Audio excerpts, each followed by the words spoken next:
लोकमत लोकनेता सन्मानच्या या चर्चासत्रात तुमचं स्वागत आहे. मुंबई इलाख्यातल्या छोट्या मोठ्या राजकीय नेत्यांच्या कार्यकर्तृत्वाचा आढावा घेणारं एक कॉफी टेबल बुकचं प्रकाशन होतं आहे. त्यानिमित्तानं हा सोहळा होतो आहे. मान्यवरांच्या उपस्थितीमध्ये हा सोहळा होतो आहे. आपल्यासोबत लोकमत वृत्त समूहाचे चेअरमन डॉक्टर विजय दर्डा आहेत. त्याचबरोबर राजकीय नेते जिथे आहेत तिथे चर्चासत्र होणार नाही असं होणार नाही. लोकमतची जी खरी ताकद आहे ती सामाजिक आणि राजकीय क्षेत्रांमध्ये जास्त आहे, कारण बातम्या तिकडनंच जास्त येतात आणि त्याचंच विश्लेषण हे करावं लागतं. आणि म्हणून मग राजकीय नेते, राजकीय कार्यकर्ते, मतदार हे सगळे लोकमत परिवाराचा खूप मोठा भाग आहे. संपूर्ण महाराष्ट्रामध्ये लोकमत ज्या पद्धतीनं उभा आडवा पसरलेला आहे, गाव तिथं एस-टी तसं गाव तिथं लोकमत असं आहे. आपल्यासोबत डॉक्टर विजय दर्डा यांच्याबरोबरच व्यासपीठावरती माझ्या बाजूला राज्याचे माजी राज्यमंत्री, माजी आमदार बाळा नांदगावकर आहेत. त्याचबरोबर आपल्यासोबत विधान परिषदेचे विरोधी पक्षनेते अंबादास दानवे आहेत. आपल्यासोबत काँग्रेस विधिमंडळ पक्षाचे नेते, माजी मंत्री, आमदार बाळासाहेब थोरात आहेत. त्याचबरोबर आपल्यासोबत मनसेचे माजी आमदार नितीन सरदेसाई आहेत. याशिवाय कोपऱ्यात जे बसलेले आहेत ते महाराष्ट्रातले ज्येष्ठ राजकीय विश्लेषक, लोकमत मुंबईचे संपादक अतुल कुलकर्णी, ते माझ्यासोबत आज सह अँकर म्हणून आहेत. आणि मी आशिष जाधव. तर राज्यात महिना दीड महिन्याच्या अंतरात विधानसभा निवडणूक होऊ घातली आहे आणि त्यानिमित्तानं आज आपण ही चर्चा करतो. सुरुवातीला मी ज्येष्ठत्वाचा मान म्हणून बाळासाहेब थोरात यांनाच विचारतो. काँग्रेसनं चांगला स्ट्राईक रेट लोकसभा निवडणुकीला गाठला, पण मग काँग्रेसला असं का वाटतं आहे की महाविकास आघाडीमध्ये मोठा भाऊ आपणच आहोत? खरं तर 2019चा निकाल बघितला तर महाविकास आघाडीमध्ये काँग्रेस हा 3रा नंबरचा भिडू होता, लहान भाऊ होता. पण मध्ये जे बंड झालं आणि त्यातनं जे सत्तांतर झालं त्यातून काँग्रेस आपसुकच मोठा भाऊ झाला. आत्ता तुम्ही जी मागणी करताय की 125 जागा आम्हाला मिळाल्याच पाहिजे, शिवसेनेपेक्षा म्हणजे उद्धव ठाकरेंच्या शिवसेनेपेक्षा जास्त जागा मिळाल्याच पाहिजे, याचा आधार काय?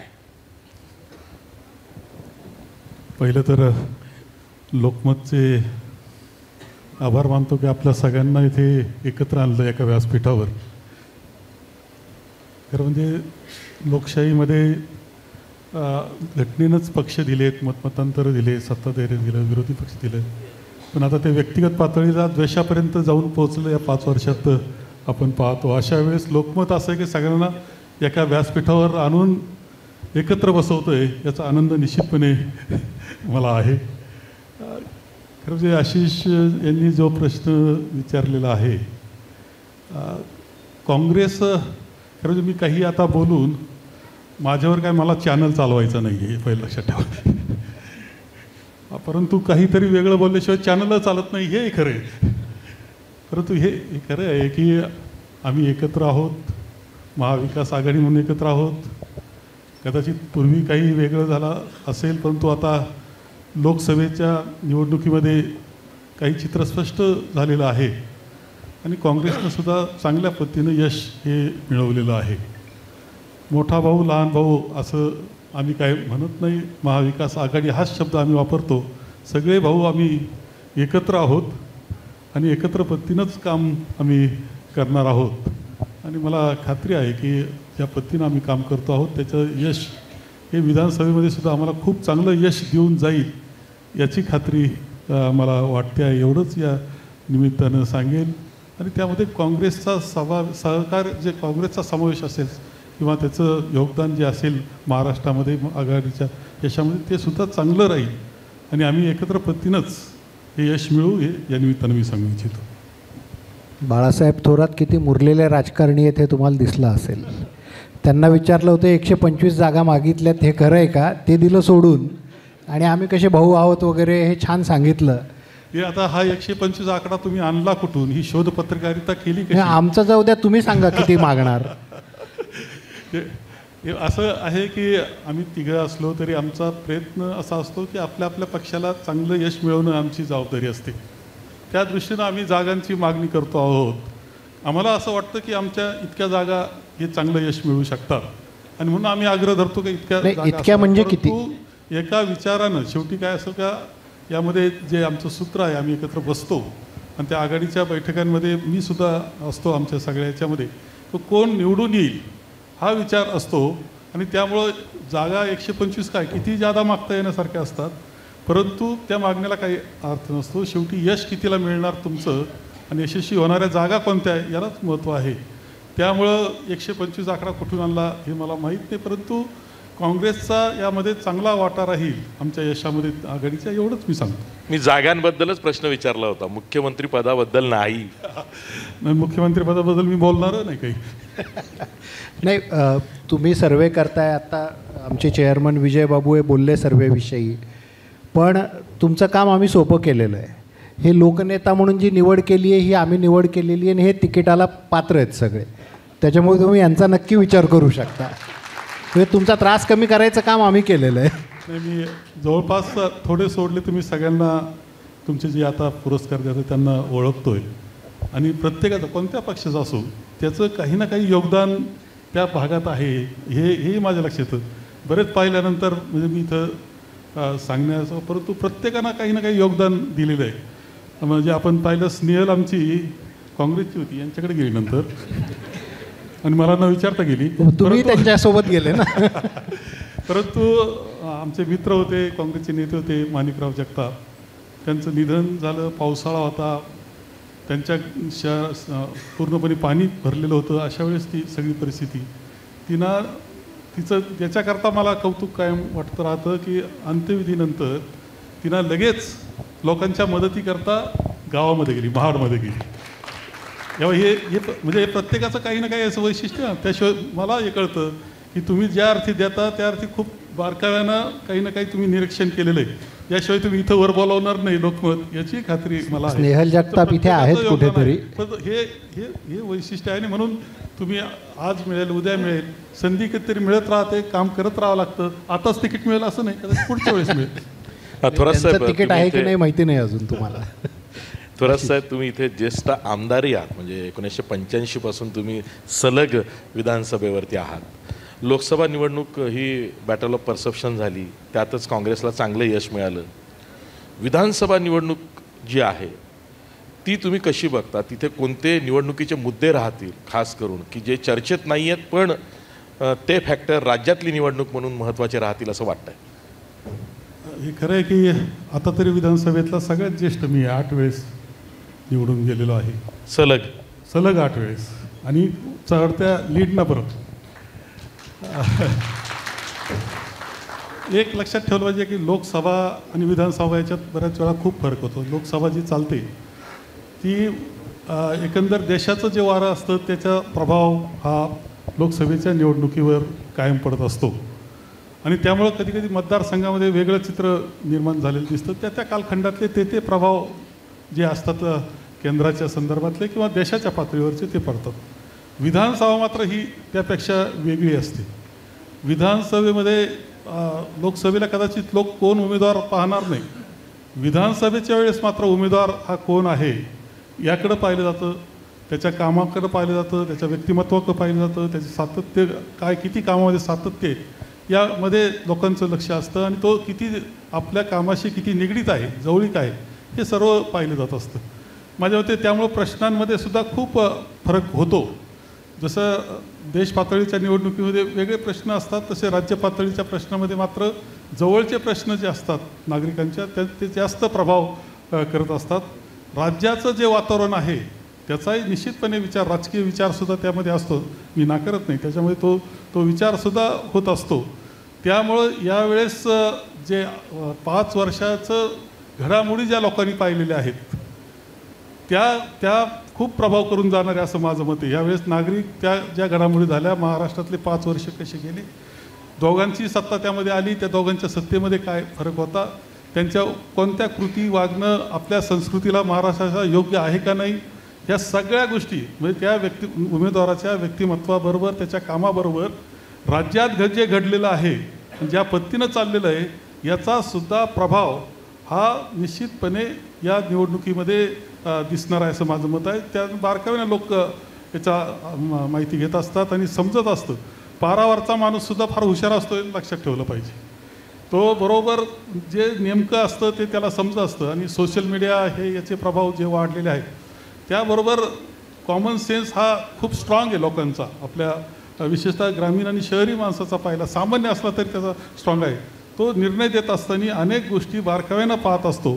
त्यामुळं राष्ट्रीय याच्यात कदाचित वेगळं असेल, लोकसभेला कदाचित वेगळे काही विषय आले असतील, पण राज्याच्या बाबतीत मात्र हे 5 वर्ष दोघांचा कारभार, त्यांचं वागणं, कोणत्या पद्धतीनं कोण पुढं गेलं आहे आणि कसं वागतं आहे, या सगळ्याकडं खूप बारकाव्यानं लोक पाहत आहेत आणि त्याचा प्रभाव जास्त दिसेल असं मला वाटतं. प्रश्न तर बेरोजगारीचा आहे, प्रश्न महागाईचा आहे, ते तर जीवनाचे मूलभूत प्रश्न आहेत. पण त्या व्यतिरिक्तसुद्धा आपण पाहतो की अलीकडच्या कालखंडामध्ये जे मूलभूत प्रश्न सोडून भावनिक प्रश्नाला महत्त्व द्यायचं आणि त्याच्यातून राजकारण फिरवण्याचा प्रयत्न करायचा, ह्या गोष्टी घडत असतात. परंतु लोक मात्र व्यवहारी आहेत, हे माझं पक्कं मत आहे. ते निर्णय देत असताना आपल्या जीवनाशी निगडीत कोणत्या गोष्टी कोण करते चांगल्या याच्यावर निश्चितपणे लक्ष देतील असं मला वाटतं. त्याचा प्रभाव आपल्या निवडणुकीच्या निकालामध्ये दिसेल. माझा प्रश्न अंबादास दानवेजींना आहे. लोकसभेच्या वेळी एक चर्चा होती की काँग्रेसची मतं शिवसेनेला मिळणार नाहीत, उद्धव ठाकरे गटाला, आणि ठाकरे गटाची मतं काँग्रेसला मिळणार नाहीत. पण निकालानंतर बरंचसं चित्र स्पष्ट झालं. विधानसभेला आता एकमेकांची मतं एकमेकांना ट्रान्सफर होण्याचं प्रमाण किती होईल? जसं लोकसभेला झालं तसंच विधानसभेला होईल. कारण लोकसभा आणि विधानसभा आणि लोकसभा निवडणूक आम्ही सगळे अतिशय एकजिन्सीपणानं एकजीवपणे लढलेलो आहे, एकमेकांच्या प्रचाराला गेलो आहे. विधानसभेलाही तसंच करू. 100% एकमेकांचे मतं ट्रान्सफर झालं तरच त्याला अलायन्स म्हणतात, नाही तर ती थोडी अलायन्स असते. त्यामुळे काँग्रेस असेल, पवारसाहेबांची, शरद पवारसाहेबांची राष्ट्रवादी काँग्रेस असेल आणि आमची शिवसेना असेल, हे सगळे एकमेकांना मतं ट्रान्सफर होतच असतात. तुम्ही सगळे मतांचे जर गणित बघितले तर ज्या त्या पक्षाचा मतदार वर्ग हा कायम राहिलेला आहे आणि त्यांनी एकत्रितपणे मतदान केलं आहे. परिणामी रिझल्ट आलेले आहे लोकसभेचे सुद्धा. आणि मला वाटतं विधानसभेचे रिझल्टसुद्धा याच्यापेक्षा काही वेगळे असतील असं मुळीच वाटत नाही. मग आता जसं यांनी जागांचा सांगितलं की आम्हाला सगळ्यात जास्त जागा मिळतील अशी आशा आहे. तुम्हाला काय आशा आहे? जास्त मिळतील, कमी मिळतील? नाही, जागा कमी काहीतरी ठरवलं असेल ना. आमचं जागा कमी जास्त हा इश्यूच नाही आहे. आमचं आत्ताचं जे राज्य आहे, जे राज्य या संकल्पनेलाच डिस्टर्ब करतं आहे, हे जे आत्ताचं सरकार, हे सरकार हटवलं पाहिजे. नाही, पण त्याच्यासाठी काही जागा तर लढवाव्या लागतील ना. लढून आम्ही सगळे मिळून 288 जागा लढून आम्ही. 288 मध्ये तुमचा वाटा किती असेल? असा वाटा काही ठरलेला नाही आहे आणि वाट्यावर या निवडणूक काही अवलंबून नाही. आम्ही सगळे मिळून एकत्रितरित्या पूर्णपणे हे निवडणूक लढवणार आहोत. म्हणजे प्रसंगी जागा किती काय हा विषयच या निवडणुकीत महत्त्वाचा नाही. प्रसंगी जागा कमी मिळाल्या तरी चालतील. कमी आणि जास्त हा काहीच मुद्दा नाही याच्यामध्ये. ज्याच्या त्याच्या निवडून येणं, कारण मला असं वाटतं कॉमन सर्वे सगळे झालेले आहे. जो निवडून येणार त्याला सीट ती दिली जाणार असं 100% आमचं ठरलेलं आहे. आणि त्याच हेतून आम्ही पुढे जातोय जागा वाटपामध्ये. चेहरा ठरवा हा आग्रह का? हे आता या सगळ्या गोष्टीवर चर्चा होऊन गेलेली आहे. अनेक निवडणुका मागच्या राजस्थानच्या झाल्या, आता वेगवेगळ्या राज्याच्या झाल्या, कर्नाटकाच्या झाल्या होत्या काँग्रेसच्या सुद्धा, त्याच्यानंतर मध्य प्रदेशच्या झाल्या. कुठे चेहरे ठरवलेले होते? चेहरे कुठे ठरवलेले होते? काँग्रेसचं तेच म्हणणं होतं, तुमचा आग्रह होता. आम्ही कुठे आग्रह केला? आम्ही फक्त उद्धवजींनी सांगितलं की तुमचा असेल तर डिक्लेअर करा असं म्हटलेले उद्धवजी साहेब. त्याच्यात त्यांनी डिक्लेअर नाही केला हा त्यांचा मुद्दा आहे. परंतु उद्धवजी म्हटले होते निश्चित आहे. परंतु ते सुद्धा ते थोडी म्हटले की मला करा म्हणून, असं थोडी म्हटलेलं आहे. त्यामुळे चेहरा हा विषय जरी महत्त्वाचा असला तरी चेहऱ्याशिवाय निवडणुका जिंकता येतात असं दिसलेलं आहे. आत्तासुद्धा लोकसभेला भारतीय जनता पार्टीच्या विरोधात जर सगळं बघितलं तर कोणता चेहरा होता? परंतु लोकांनी विरोधी पक्षाला मोठ्या प्रमाणावर जागा निवडून दिलेल्याच आहे. त्यात थोडी चेहरा होता, सगळ्यांना मिळून दिलं. मग अखिलेश यादवचा पक्ष असेल, नाहीतर वेगवेगळे जे प्रादेशिक पक्ष आहे सगळ्यांना निवडून दिलेलं आहे. काँग्रेस असेल, म्हणजे असं म्हणता येईल की चेहरा ठरवा इथपासून ते चेहऱ्याशिवाय सुद्धा निवडणूक जिंकता येते. हा बदल मान्य केलेला आहे. हो, केलेलं आहे ना. त्याला काय, कारण आम्हाला आत्ताचं जे सरकारी बदल नाही आमचं उद्दिष्ट आहे. बाकी आमचा चेहरा हे उद्दिष्टच नाही मुळीच. मी बाळा नांदगावकरांना विचारतो की तुम्ही एकीकडे सांगता की आम्ही 288 जागा लढणार आहोत असं राज ठाकरेंनी सांगितलं, आणि दुसरीकडे तुम्ही मुख्यमंत्र्यांना तुमचे नेते जाऊन भेटतात राज ठाकरे. हे नेमकं तुम्ही उद्धव ठाकरे गटाचे आणि काँग्रेसचे उमेदवार पाडायसाठी लढणार आहात की जिंकून येण्यासाठी लढणार आहात, हा सगळ्यांच्या मनातला प्रश्न आहे. सर्वप्रथम मी लोकमतचं मनापासून आभार मानतो की मोठ्या बाबूजींनी जी परंपरा सुरू केली ती अजूनही तुम्ही ठेवलेली आहात आणि म्हणून तुमचं मनापासून अभिनंदन. आणि समाजातल्या शेवटच्या घटकामध्ये काम करणाऱ्या लोकांना आपण या ठिकाणी लोकनेता हे पदवी समारंभ केला त्याबद्दल तुमचं अभिनंदन. तुमचा प्रश्न रास्त आहे. राज ठाकरे साहेबांचे संबंध हे सर्वश्रुत आहेत, त्यांचे काही आजचे संबंध नाहीत. बरं त्यांचे केवळ पॉलिटिकल लोकांशी संबंध आहेत का? तसंही नाही. ते सर्वच लोकांशी संबंध जपून असतात. मग ते विरोधी पक्षातील असोत किंवा सत्ताधारी पक्षातील असोत, साहित्यिक असोत किंवा फिल्म लाईनमधले असोत, कुठलेही. आणि ते राजकारणाच्या पलीकडे जाऊन विचार करणारं नेतृत्व आहे. आणि त्याच्यामुळे कोणी त्यांच्याकडे यावं याला बंधन आहे आणि त्यांनी कोणत्याकडे जावं त्यालाही बंधन आहे. आणि त्याच्यामुळे ते जाऊन कोणाजवळ बसले ह्याचा अर्थ असं होत नाही की आम्ही कोणातरी अलायन्समध्ये गेलो. मला आजही आठवतं आहे, तुम्ही पत्रकारांनीच सन्मान्य शरद पवार साहेबांची एक काही मुलाखत घेतली पुण्यामध्ये, तर आम्ही राष्ट्रवादीची आमची युती झाली म्हणून बोंब चालू केलीच होतीत ना, की नव्हती गेलीत. तसंच आहे ती. त्याच्यामुळे कसं आहे की आम्ही 288 जागा लढवणार, 250 जागा लढवणार, हे आमचं आम्ही ठरवलेलं आहे. कारण यांचीच कबड्डी सुरू आहे.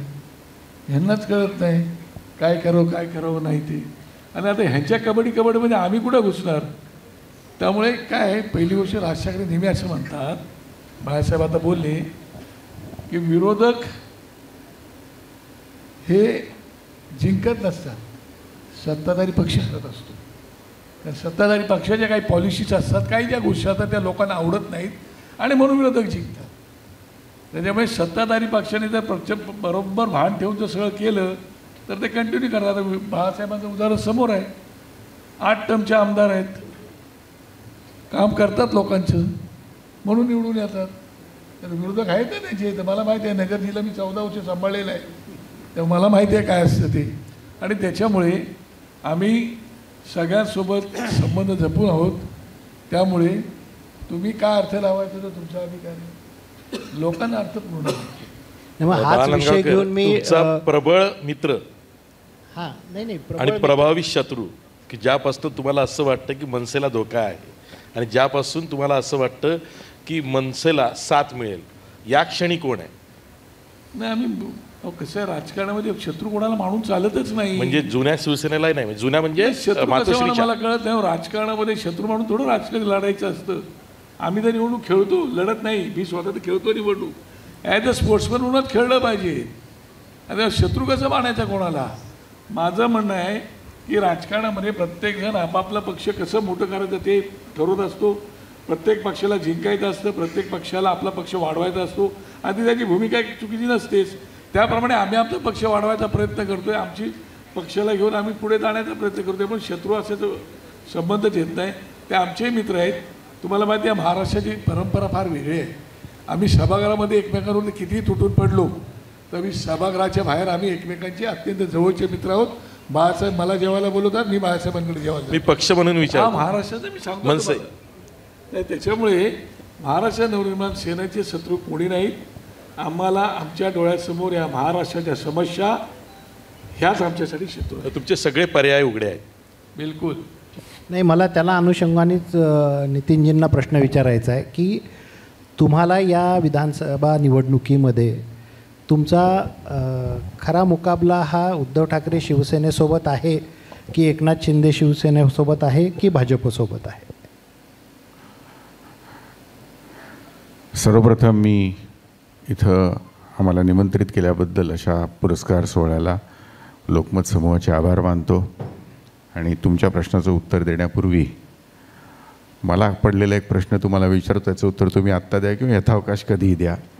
की या सभागृहामध्ये इतके विविध क्षेत्रातले दिग्गज असताना, इथे सर्व सिनियर असताना आमच्या एका पक्षाचे 2 जण आपण का बोलवले, त्यातही माझे ज्येष्ठ सहकारी जे गृहराज्यमंत्री राहिले ते वाहनांवर असताना आम्ही दोघं, मी सगळ्यात ज्युनियर आहे इथे, तर मला का बोलवलं हा मला पडलेला प्रश्न आहे इथं.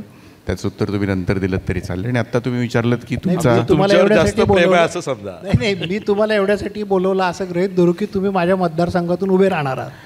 अच्छा, मग तुम्ही मतदार असाल तर तुम्ही जे म्हणाल त्याचं उत्तर तुम्हाला आत्ता जे द्यायचं आहे ते मी द्यायला तयार आहे. असो, तर तुम्ही म्हटलं की तुमचे प्रमुख प्रतिस्पर्धी कोण. तर आत्ता आम्ही ज्या वेळेला राजसाहेबांनी सांगितलेलं आहे की आम्ही महाराष्ट्रात जास्तीत जास्त जागा लढवणार आहोत, तर असं म्हटल्यानंतर आमचे सर्वच प्रतिस्पर्धी आहेत. त्यामधला प्रमुख, आणि हे असं आम्ही म्हणत नाही, आम्ही जिंकण्यासाठी निवडणुका लढतो आहे, त्यामुळे जे कोणी असतील त्यांच्याबरोबर समोर संपूर्ण ताकदीने निवडणूक लढवायची. मग तो प्रतिस्पर्धी विविध ठिकाणी वेगवेगळे असतील, ते कोणी असले तरी आम्ही पूर्ण ताकदीने ती निवडणूक लढवणार आहोत आणि जिंकण्यासाठी लढवणार आहोत. म्हणजे लाव रे तो व्हिडिओ, हे कोणाचे लावणार व्हिडिओ? असं आहे की विविध समस्या आहेत त्याचे व्हिडिओ लावू की. मग ते समस्या म्हणजे सरकारच्या विरोधीत झाल्या की? नाही, असू दे ना. ज्या बघा, असं आहे की ह्या 5 वर्षामध्ये किती सरकारं झाली, वेगवेगळी सरकार झाली की लढाई नाही. या विद्यमान सरकारच्या विरोधात आहे. असं आहे ना, जे काही प्रश्न महाराष्ट्रातल्या जनतेला पडलेले आहेत, आणि आजही लक्षात घ्या, आम्ही सत्तेमध्ये नसताना सुद्धा सन्माननीय राजसाहेबांकडे अनेक विविध क्षेत्रातले लोक त्यांच्या समस्या घेऊन येत असतात. म्हणजे इथे आल्यानंतर समस्या सुटेल हे लोकांना वाटत असतं, आणि मग जे कोणी सरकारात त्या वेळेला असतील त्यांच्याकडे त्या समस्या आम्ही घेऊन जातो आणि प्रामाणिकपणे त्या सोडवण्याचा प्रयत्न करत असतो. त्यामुळे प्रतिस्पर्धी जे निवडणुकीला आमच्या समोर असतील ते सगळे आमचे प्रतिस्पर्धी आहेत. नाही, इथे बाळा नांदगावकर हे आहेत, आपणही आहात. दोघांपैकी कोणी उत्तर द्या. त्याच प्रश्नाचं उत्तर बाळासाहेब थोरातांनी द्यावं असंही मला वाटतं की राज ठाकरेंकडे देवेंद्र फडणवीस भेटायला जातात, राज ठाकरेंकडे एकनाथ शिंदे भेटायला जातात, राज ठाकरेंकडे उद्धव ठाकरे गटातून किंवा काँग्रेसमधून कोणी भेटायला जात नाही, राष्ट्रवादीमधून कोणी भेटायला जात नाही.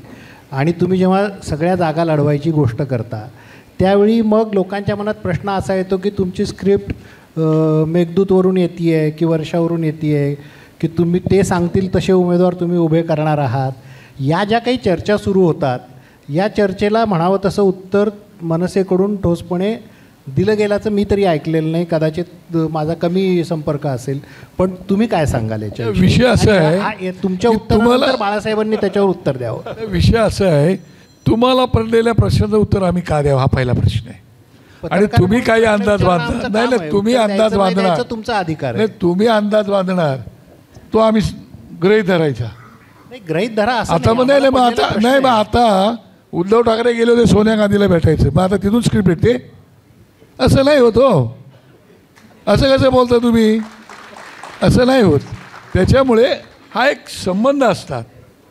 एखाद्या पक्षाबरोबर कसं alliance जर बाळासाहेब असेल- बोलण्यासारखे वाटले. बरं, ठीक आहे. मला असं वाटतं की राज ठाकरे हे ओरिजिनल कसे आहेत हे महाराष्ट्रानं पाहिलेलं आहे. ते लाव रे तो व्हिडिओ याच्यामध्ये पाहिलेले आहेत. त्यामुळं आम्हाला माहिती, आम्हाला भेटण्याला जाण्याची काही गरज नाही. खरे राज ठाकरे ते आहेत की लाव रे व्हिडिओ म्हणणारे. आता थोडासा काही त्या बदल राज झाला ठाकरेवर असेल तुम्ही प्रेम करता. तरी खरे व्हिडिओ ते आहेत. नाही, ते राज ठाकरे. लावरे तो व्हिडिओ म्हणणाऱ्या राज ठाकरेवर तुम्ही पण प्रेम करा. हो, ते ओरिजिनल आहे. ते होते ते ओरिजिनल राज ठाकरे आहेत. त्यांच्यासाठी लावरे व्हिडिओ लावले होते म्हणून, तुमच्यासाठी लावले होते ते व्हिडिओ म्हणून. पण ते आमच्यासाठी का कोणासाठी किंवा जनतेसाठी म्हणत होते, परंतु ते खरे राज ठाकरे होते. आताचे राज ठाकरे आम्हाला वाटत नाही ते, आणि आम्हाला जाण्याची गरज नाही, कारण ते मूळ ते आहे ते आम्हाला माहिती आहेत कसे राज ठाकरे. ते जर मूळ पदावर आले तर आम्हाला आनंदच आहे. नाही, अंबादास दानवेंनी पण बोलावं या प्रश्नावर. हा जे काही आता आपण चर्चा केली त्याच्यावर. नाही, तुमची काय माझ्याशी सहमत झाले ते. नाही नाही नितीनजी, म्हणजे इतकं माझा एक दिलानं चालू आहे तुमचं. नितीनजी, माझा प्रश्न असा आहे की 2009ची विधानसभा निवडणूक आपण बघूया. 13 जागा मनसेच्या आल्या होत्या. मनसेची तेवढी स्पेस ही आहेच, त्याच्यावरच वाढली तर वाढेल, म्हणजे तेवढी तर आहेच महाराष्ट्रामध्ये. 13 आमदार पहिल्या प्रयत्नात आले होते मनसेचे. खूप अपेक्षा वाढल्या होत्या. त्यानंतर पुढच्या निवडणुकांमध्ये प्रत्येकी एक आलेला आहे. आता पुन्हा तुम्ही निवडणुकीला सामोरे जात आहात. तर पक्ष बांधणी आणि वर्षभर विधायक कामं पक्ष कार्यकर्त्यांना कार्यक्रम म्हणून देणे, यामध्ये मनसे इतर पक्षांच्या तुलनेमध्ये कमी पडते असं आम्हा टीकाकारांना वाटतंय. तर आता त्या दृष्टीनं मनसे काय करत आहे?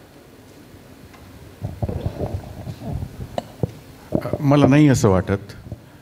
की मनसे पक्ष बांधणीमध्ये कुठे कमी पडलेला आहे आणि कदाचित जर काही त्रुटी राहिलेल्या असतील तर गेली 2-3 वर्ष तुम्ही बघितलं असेल तर सातत्याने सन्मान्य राजसाहेबांचे असतील किंवा आमच्या पक्षातल्या सर्वच नेते मंडळींचे राज्यातल्या विविध भागामध्ये दौरे चालू आहेत की असं मध्ये चर्चा झाली होती की कुठेतरी पक्षाचं बांधणीमध्ये कमी पडत असू तर त्यासाठी जर काही तसं असेल तर ती त्रुटी कुठल्याही प्रकारची राहू नये म्हणून गेले 2-3 वर्ष सातत्याने आम्ही दौरे करतोय. आमच्या कार्यकर्त्यांची शिबिरं वेगवेगळ्या ठिकाणी आयोजित केले जातात. त्यामुळे जर तशा पद्धतीची काही त्रुटी असेल तर ती या निवडणुकीच्या वेळेला उरलेली नाही असं मला वाटतं. पक्ष संपूर्णपणे एकसंध आहे आणि निवडणूक जिंकण्यासाठी लढवण्याच्या मनस्थितीमध्ये आहे. त्यामुळे परिस्थितीमध्ये वेळोवेळी बदल होत असतो. 13 त्यावेळेला जागा होत्या. त्याच्यानंतर मला आजची एकंदरीत राजकीय परिस्थिती पाहता असं वाटतं की ती स्पेस आमची वाढलेली आहे. जसं लोकसभेमध्ये काही वेगळ्या पद्धतीचे निकाल दिसले तसे या विधानसभेची निवडणूक झाल्यानंतर तुम्हाला अधिक वेगळे निकाल लागलेले दिसतील आणि त्याच्यामध्ये मनसेची स्पेस ही चांगल्यापैकी वाढलेली तुम्हाला दिसेल. तुम्ही बघा काय होतं आहे ते. मला आत्ताच चिठ्ठी आली आहे की सुधीर मुनगंटीवारजी आणि राहुल नार्वेकरजी दोघं इथे येत आहेत. आणखी रंगत येईल त्या चर्चेला. पण आशिष कंटिन्यू. येस, मला अंबादास दानवेंना खास करून बोलतं करायचं आहे. मगाशीच मी हा प्रश्न मध्येच टाकणार होतो पण मग तो मिठाचा खडा पडल्यासारखं झालं असतं. छत्रपती संभाजीनगरमध्ये गेल्या लोकसभेला असं काय झालं की तुम्ही उभे राहणार होतात ऐनवेळी खैरे साहेबांना तिकीट दिलं गेलं आणि ती एकच जागा ही महायुतीला जिंकता आली? मी उभा राहणार होतो हे काय माझ्या हातात नसतं, हे संघटनेच्या हातात असतं. मी उभा राहणं की न राहणं हे संघटनेच्या हातात असतं. त्यामुळे संघटनेने जो निर्णय घेतला तो सगळ्यांना मान्य असतो. त्या पद्धतीनंच जो काही संघटनेने निर्णय घेतला होता वाटतो तो मान्य करावा लागतो आणि मान्य करून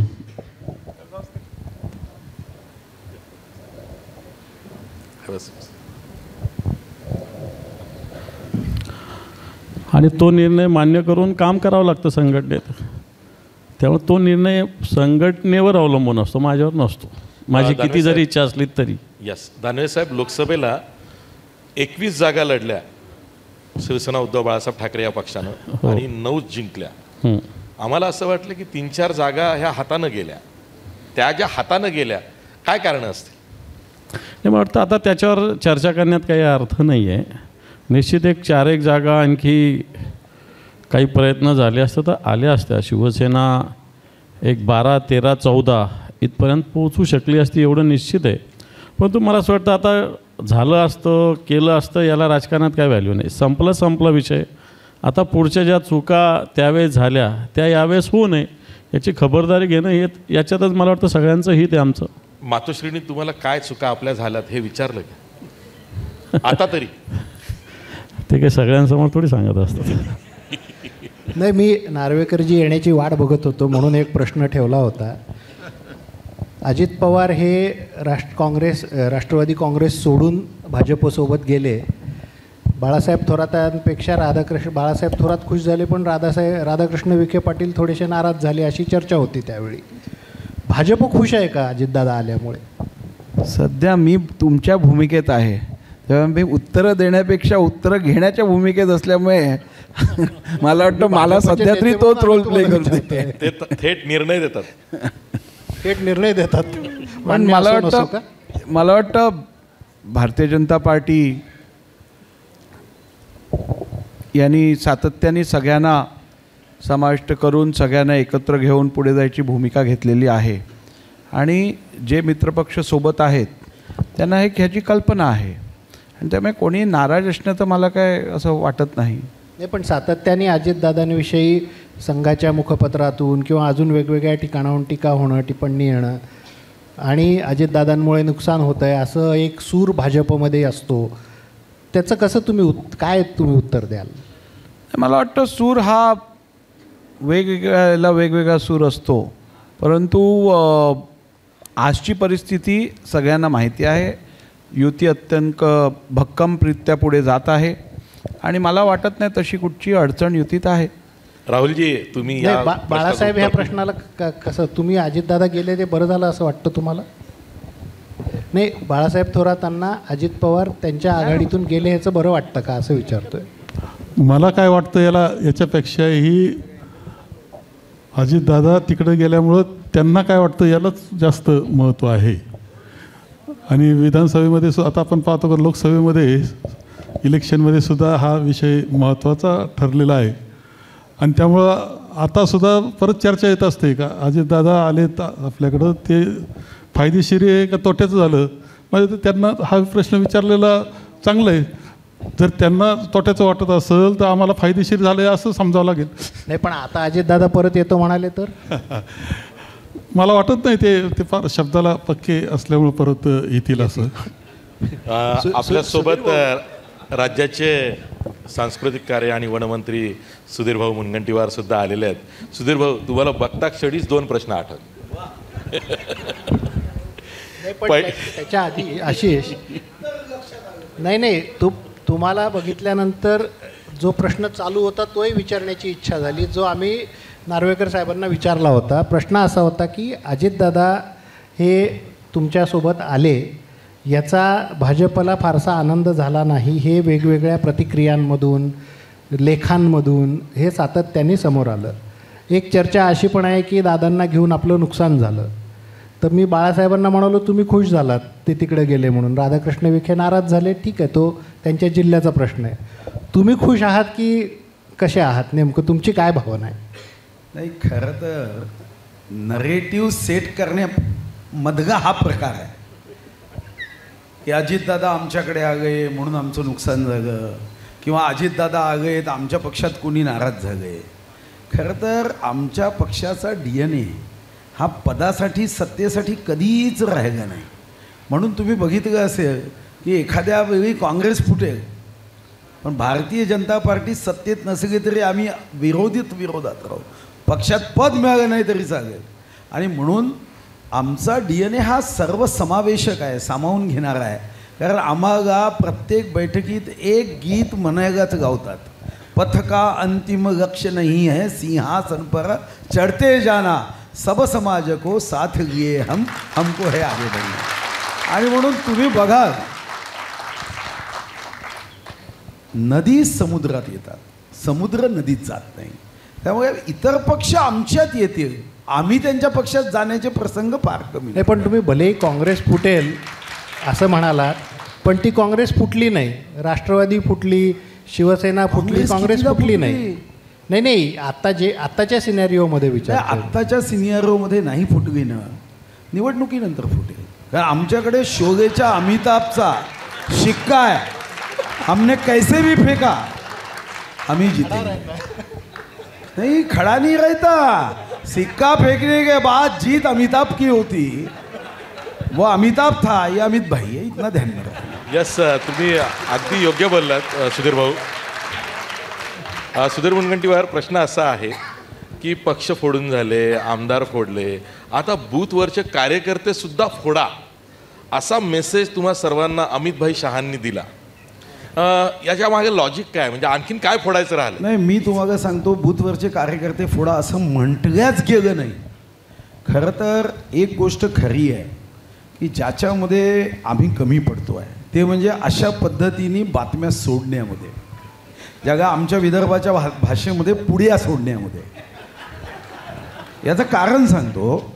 अमितभाईंचं भाषण असं होतं की भारतीय जनता पार्टीच्या विधानसभेत तर तुम्ही कष्ट करा, पण अजितदादाची राष्ट्रवादी आणि एकनाथ शिंदेसाहेबांची शिवसेना इथं यांचा जो उमेदवार असेल त्याच्यासाठी भाजपपेक्षा जास्त मेहनत करा, कारण ही जबाबदारी आपल्यावर आहे, मोठा भाऊ म्हणून आपल्यावर आहे. आणि दुसरा प्रश्न हा पक्ष फोडगा. आता तर शरद पवार साहेबांच्या राष्ट्रवादीनी तर पोरगी आणि बापाचं नातं तोडलं, पण माहीत नाही आमच्यावर का आरोप होतो.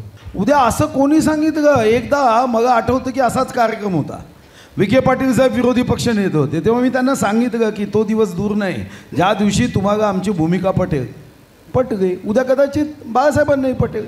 त्यामुळे असं कधी म्हणता येत नाही की आज मी म्हणायचं बाळासाहेब माझे प्रबळ विरोधक आहे. अरे, हे चूक होईल.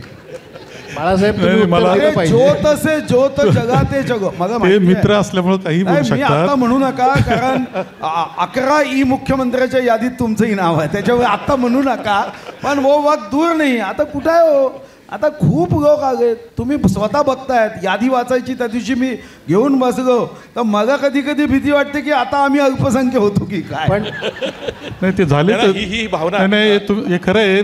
सुधीर भाऊ माझे मित्र असल्यामुळे ते असं बोलू शकतात माझ्याकरता.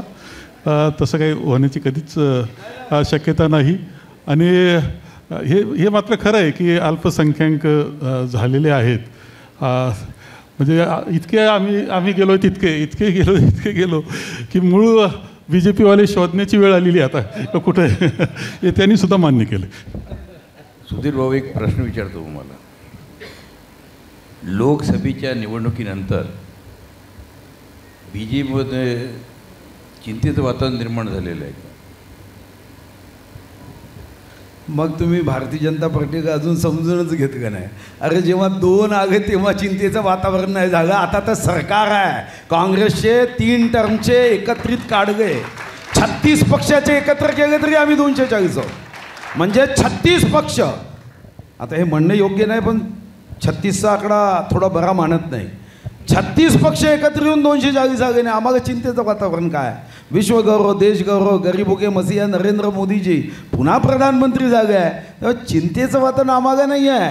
चिंतेचं वातावरण असं आहे की चुकून एखाद्या वेळी पास झालेला विद्यार्थी पुढच्या परीक्षेत पुन्हा पास होईलच की नाही ही शाश्वती देता येत नाही.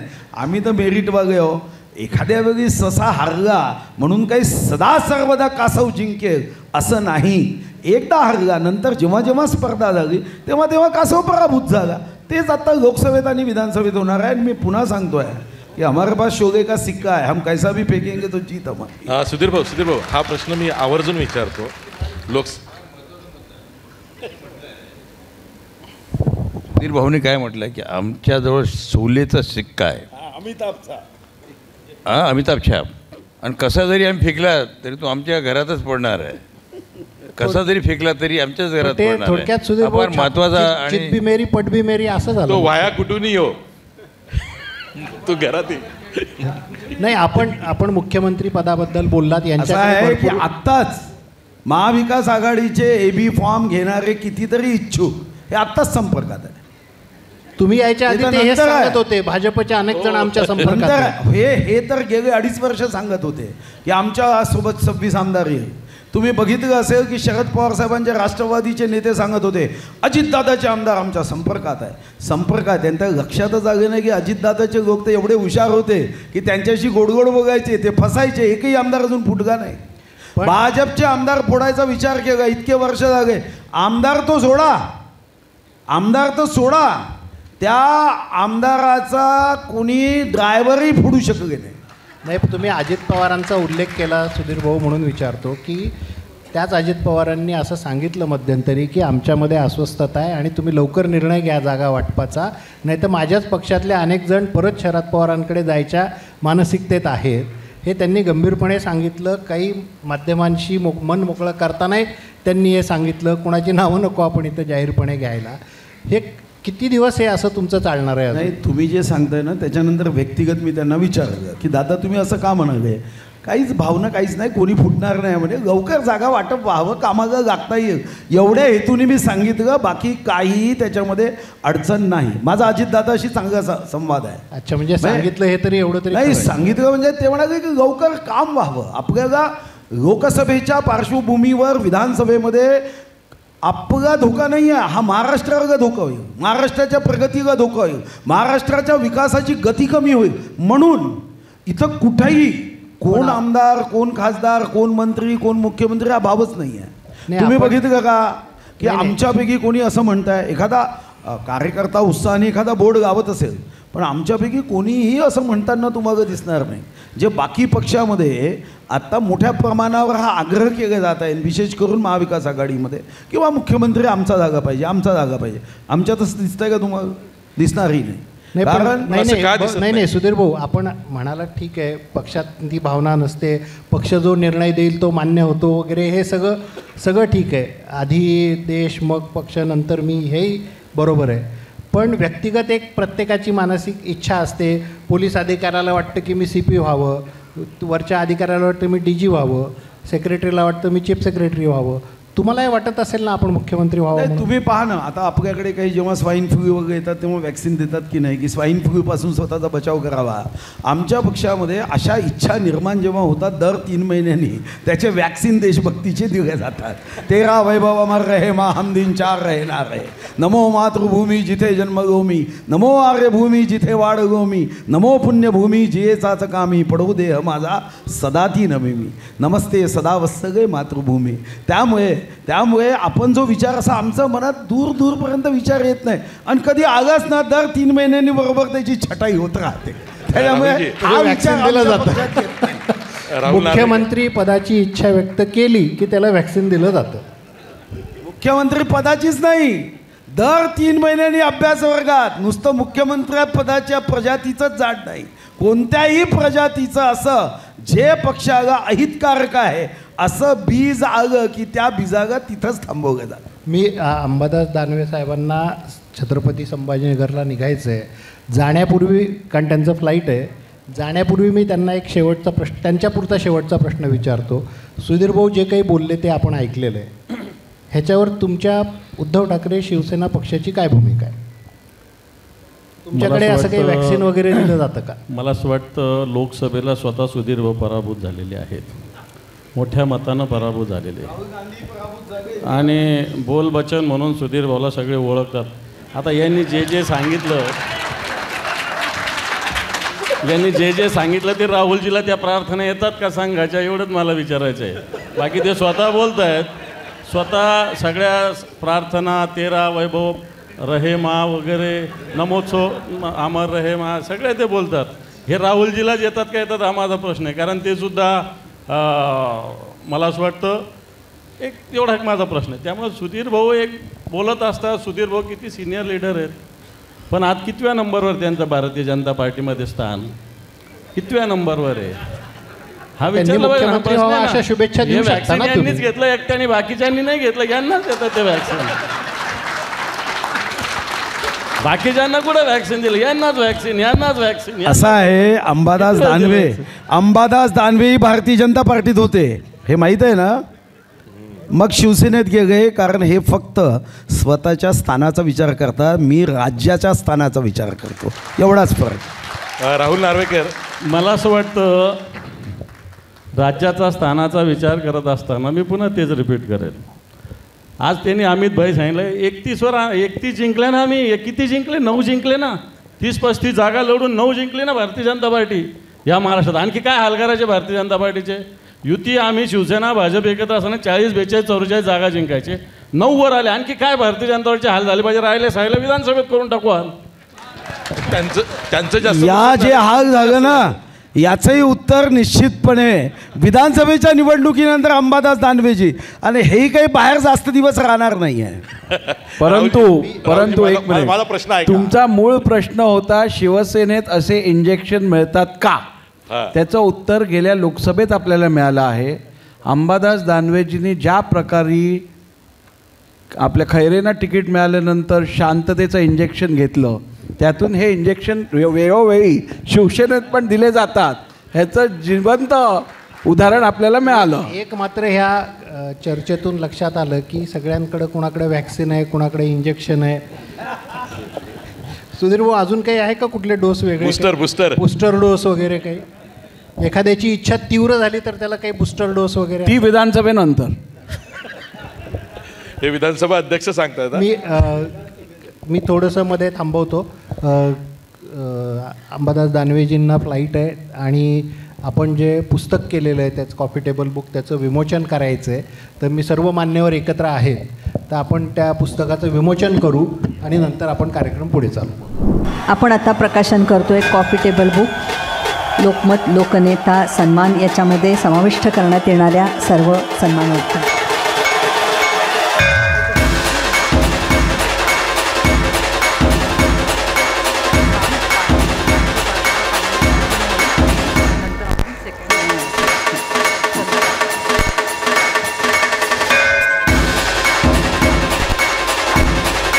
मुंबईतील राजकीय नेत्यांच्या कार्यकर्तृत्वाचा आढावा घेणारा लोकमत लोकनेता सन्मान कॉफी टेबल बुकचा प्रकाशन इथे संपन्न झालेलं आहे. भाजपचं जास्त ट्युनिंग एकनाथ शिंदेंबरोबर का आहे रादर दॅन भाजपचं ट्युनिंग हे अजित पवारांबरोबर कमी आहे असं का? असं मला तरी वाटत नाही. मला वाटतं भारतीय जनता पक्षासाठी दोन्ही मित्रपक्ष तेवढेच महत्त्वाचे आहेत. दोन्ही मित्रपक्षांची आपापली ताकद आहे आणि त्याचा आम्ही सन्मान ठेवतो. तुमच्या निर्णयाची कसोटी सुप्रीम कोर्टात लागणार आहे. आज ना उद्या कधीतरी ती लागेलच. तुम्ही अजूनही तुमच्या निर्णयावरती सुप्रीम कोर्टाच्या कसोटीवरती ते ताऊन सुलाखून निघतील यावर तुमचा विश्वास आहे? मी हे अनेक वेळा सांगितलेलं आहे की मी दिलेला निर्णय हा शाश्वत आहे, संपूर्णपणे सस्टेनेबल आहे. हा निर्णय जो मी दिलेला आहे जर का त्या निर्णयाचं आपण पूर्ण अवलोकन केलं, वाचन केलं तर सुप्रीम कोर्टने दिलेल्या डिरेक्टिव्स जेवढे आहेत त्या सगळ्या डिरेक्टिव्सचं पालन करून या संदर्भात कायद्यात जेवढ्या तरतुदी आहेत त्याचं योग्यरित्या इंटरप्रिटेशन करून दिलेला हा निर्णय आहे. आणि माझं आजही हेच ठाम मत आहे की हा निर्णय कुठच्याही प्रकारे ह्या निर्णयात बदल होणार नाही. सुधीर भाऊ, हा प्रश्न तुम्हाला पुन्हा. सुधीर भाऊ, तुम्ही दिसले की प्रश्न आठवतात. लोकसभेला 28 जागा भाजपने लढल्या, 9 आल्या. स्ट्राईक रेट हा शब्द खरं तर भाजप नेत्यांचा, पण यावेळेस सर्वाधिक कमी स्ट्राईक रेट अजित पवारांनंतर तुमचाच होता. तर आता जिथे लोकसभेचा निकाल आहे 28 लढल्या, 9 आल्या, अशा वेळी 150पेक्षा जास्त जागा विधानसभेला लढायला द्या हा आग्रह भाजपचा का? आमच्यामध्ये आम्ही 150 जागा गढतो किंवा इतर पक्ष 60 गढताय असा विषयच नाही आहे. ही पहिली गोष्ट समजून घ्या. आम्ही तर महायुती म्हणून 288 जागा गढतो आहे. आणि मगाही मी सांगितलं की अमित भाईंचा आग्रह आहे की प्रत्येक जागा भारतीय जनता पार्टीच्या कार्यकर्त्यांनी आपली हक्काची जागा आहे. कारण ही निवडणूक जिंकणं महायुतीसाठी नव्हे तर या महाराष्ट्रासाठी अनिवार्य आणि आवश्यक आहे. अन्यथा महाराष्ट्रामध्ये आपण हा 2 वर्ष 8 महिने अनुभव घेतला. त्या बॉम्बे टू गोवा चित्रपटामध्ये एक पात्र होतं, बाबा पकोडा, बाबा पकोडा. सेम गोष्ट होईल की केंद्र मदत करत नाही, केंद्र मदत करते. आणि म्हणून दिल्लीचेही तख्त राखतो महाराष्ट्र माझा. तर आपल्याला महाराष्ट्रामध्ये आम्ही जागा वाटपावरून आमच्यात कुठेही वाद नाही. तुम्ही तरी कुठेतरी प्रयत्न करता, म्हणजे मी पाहिलं TV चॅनल वगैरे तुमच्या इतक्या, आमच्या 288 आहे. त्यामुळे आमचा 150चा आग्रह नाही आहे, आमचा 288चा आग्रह महायुतीसाठी आहे. आणि इतक्या आनंदात जागा वाटप होत आहे, बरोबर आहे, कुठेही अडचण येत नाही. नाही, तुम्ही म्हणणार आमच्या 288वर आहेत, महाविकास आघाडी आहे तेच म्हणते, हे सगळं ठीक आहे. प्रॅक्टिकली विचार केला तर भाजपला वाटतं की मला जास्त जागा मिळाल्या पाहिजेत, काँग्रेसला वाटतं आम्हाला जास्त जागा मिळाल्या पाहिजेत. हे जरी असलं तरी एक चर्चा अशी सुरू आहे की अजित पवार गटाने वेगळं लढावं आणि त्याचा फायदा अजित पवारांना काय व्हायचा होईल नाही होईल, नंतर मग ते आपल्यासोबत येतील. पण त्याच्यामागे एक दुसरी चर्चा अशी आहे की अजित पवारांनी वेगळं लढावं ही चर्चा शिंदे गटातून जाणीवपूर्वक पुढे आणली जाते आहे. तसं झालं तर मग शिंदेसेनेचा वाटा जास्त राहील जागा मागण्यामध्ये. तर नेमकं म्हणून हे प्रश्न येतात की कोण किती जागा लढवणार, कशा लढवणार. नाही, सूर्य पश्चिमेकडून उगवतो हे जेवढं सत्य आहे तेवढं तुमचं म्हणणं सत्य आहे. पहिली गोष्ट, अजितदादा बाहेर जाण्याचा प्रश्नच उपस्थित होत नाही आहे. मी पुन्हा सांगतो आहे, या सर्व कपोकल्पित कथा आहे. कोणीतरी आपल्या सुपीक मेंदूतून अशा पद्धतीच्या कथा काढतो आहे. अजितदादांसोबतही बैठका झाल्या, जागा वाटप तीनही पक्षाचं होतं आहे. अजितदादा आमच्या महायुतीतून बाहेर जाईल अशा ज्या कविकल्पना किंवा राजकीय कल्पना मांडल्या जातात, मी तुम्हाला 1% नाही, जेवढे आकडा आपल्याला लिहिता येईल तेवढे टक्के सांगतो. आणि मी एक कोर टीमचा सदस्य आहे, म्हणजे मी फक्त एक आमदार नाही आहे. मी प्रत्येक बैठकीमध्ये महत्त्वाच्या निर्णयाचा एक सदस्य आहे. आमच्या तिन्ही पक्षाच्या युतीमध्ये आम्ही तीनही सोबत आहोत. अजितदादांना बाहेर काढण्याचा प्रश्नच उपस्थित होत नाही. हां, एखादा अजून ॲडिशन होऊ शकेल, पण आमच्यामध्ये आता डिव्हिजन नाही. तुमच्या डाव्या बाजूला नूरजीबाबा बसलेत, ते ॲडिशन होईल नाही. आता हे तर त्यांना मी बागायला आता म्हटलं आपण भेटू म्हणून. आता मी काय सांगू इथंच देऊन टाकलं का निमंत्रण? नाही, आत्ताच मी म्हणतो खूप दिवस जागे आपली भेट नाही, कारण माझा अतिशय घनिष्ठ मित्र आहे. तुमचे सहकारी राहिले आहे. नाही ठीक आहे ना, युतीच्या त्यांनी घोषणा सरकारमध्ये. केली आहे 200 मग ते 22 की 223 जागा केली आहे ना, पण अजून कधी काही होतं. सुधीर भाऊ, वर हात केला मुख्यमंत्री म्हणून पदामध्ये विधानसभा निवडणुकीनंतर काही बदल अपेक्षित आहे?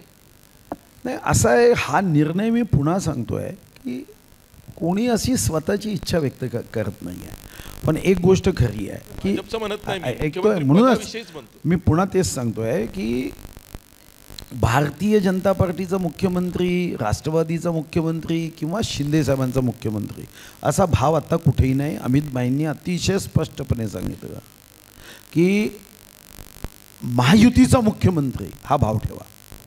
आणि म्हणून आत्ता असं आहे की मुख्यमंत्री भाजपचा होईल काय, एकनाथ शिंदे साहेबच होईल काय, अजितदादाच होईल काय, हा आता विशेष दूरपर्यंत नाही.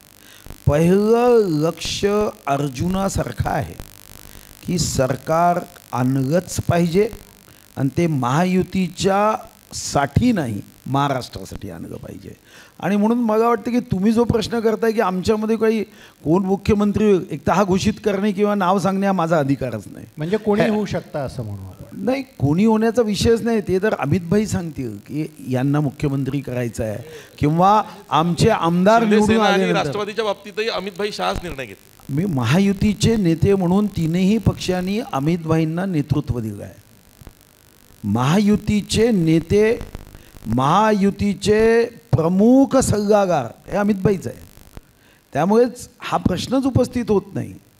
आम्ही तिघेही स्वतंत्र वाटत असलो तरी जसं गंगा यमुना सरस्वतीचा संगम आहे, त्या संगमावर जी पवित्रता आहे ती आमच्या राजकीय क्षेत्रात पवित्रता आहे. त्यामुळे तुम्हाला आवाज येत नाही कोणाचाच की मी मुख्यमंत्री होईल म्हणून.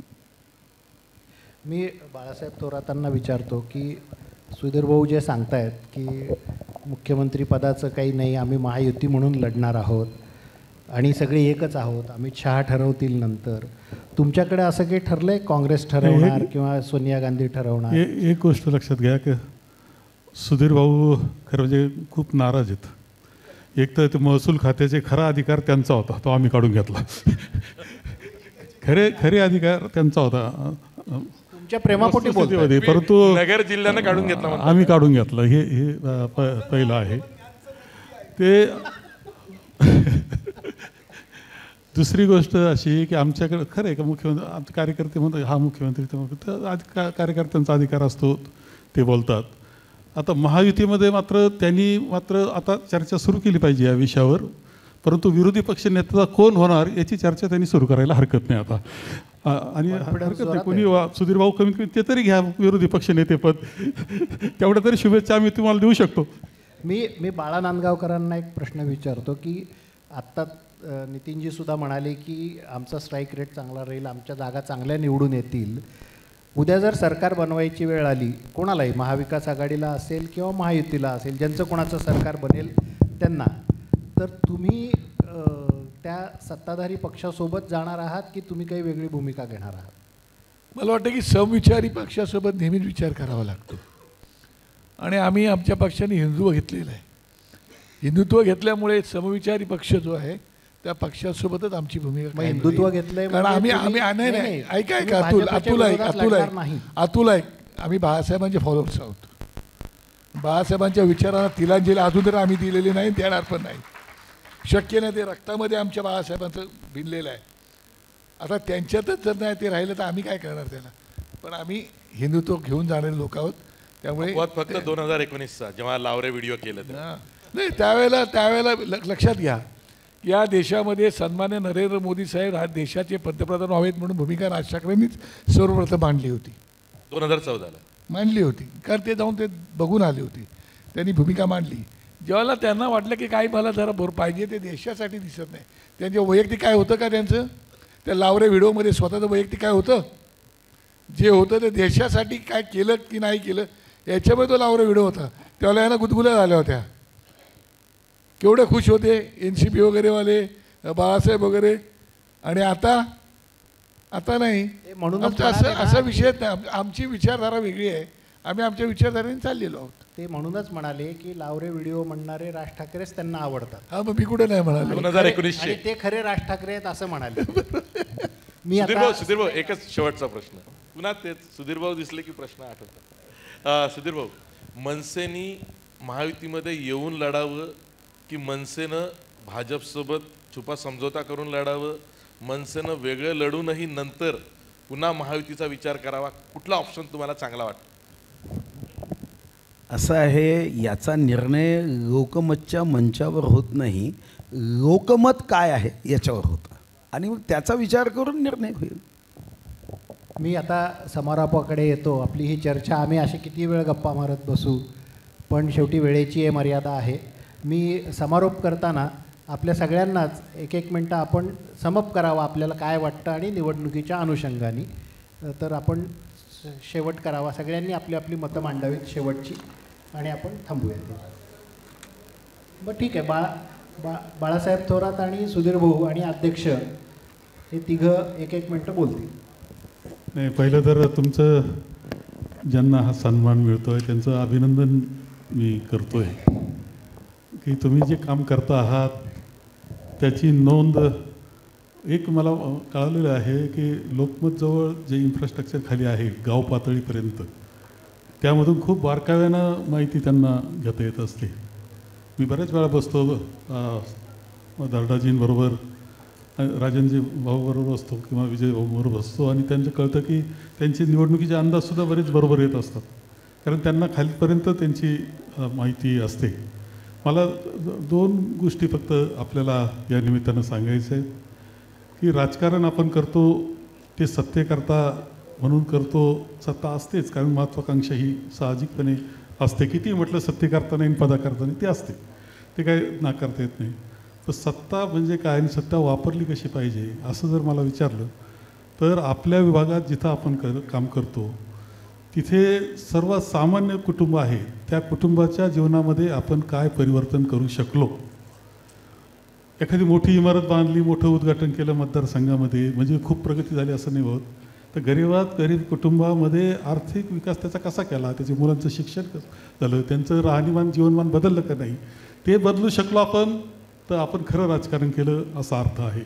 याच्यामध्ये आपण काही कोणाचे विरोधक नसतो. हे शेवटी राज्यघटनेनं आपल्याला पक्ष दिलेत, मतमतांतरं दिले, सत्ताधारी विरोधी पक्ष दिले, आपल्या आपल्या भूमिका आहेत, परंतु भूमिका त्या सर्वसामान्य माणसाकरता आपल्या सर्वांना राबवायच्या हे लक्षात ठेवलं पाहिजे.